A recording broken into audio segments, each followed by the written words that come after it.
This is on. I hope so, because it still says live video starting. Okay, so welcome to the Bigger Flip Show. My name is Michael Pinter, where I teach you how to start flipping houses, or if you're already doing it, how to grow your business. So we're going through a whole series, and it's a long series of mistakes that I've made and that in general other real estate investors make. So this is an easy one, and that is using well, it's not so easy as we get into it, but using crappy skip tracers. So what's skip tracing?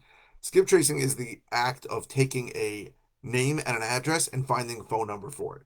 And that's a big part of our business because when we get lists of potential sellers, they're usually just a name and an address. So we then have to find a way to contact them. So we skip trace, and there's a lot of different ways to skip trace, a lot of companies that skip trace. But in general, the best ways are when they go to credit level data, where they find people who have written, a credit report or have credit applications, and to put a phone number down, or from carrier level data where the carriers can give the information. But there are crappy skip tracing companies, and I used some of them when I first started. And you have to understand, people go onto Fiverr, right, which is a great site and has great people on it, and they get skip tracing, and sometimes it's good and sometimes it's not.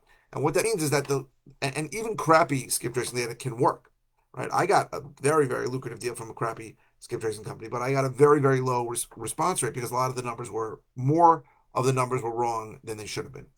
So you're better off paying a little more for skip tracing. Remember, you're skip tracing a list that's probably going to last you a while, right? You should paying at least 8 cents per returned record. So that means you're going to send a list of 10,000. They should not charge you by how many you're giving them. They should charge you by how many you receive. And it shouldn't be some guy on Fiverr is doing it for $50 because you just don't know if it's good. And now, yeah, a guy on Fiverr might have some backdoor way into a very good skip tracing service. You don't know. They're probably not going to tell you. But it's a risk, and it's a risk that's only going to save you a few $100. And if you have better skip trace results, which means more numbers that are correct, you will do better. So don't use crappy skip tracing data. If you need help skip tracing something, I have very good a service that does it very cheap, um, because I send them a lot and I do a lot of volume. So I hope this was helpful. Thank you very, very much for watching.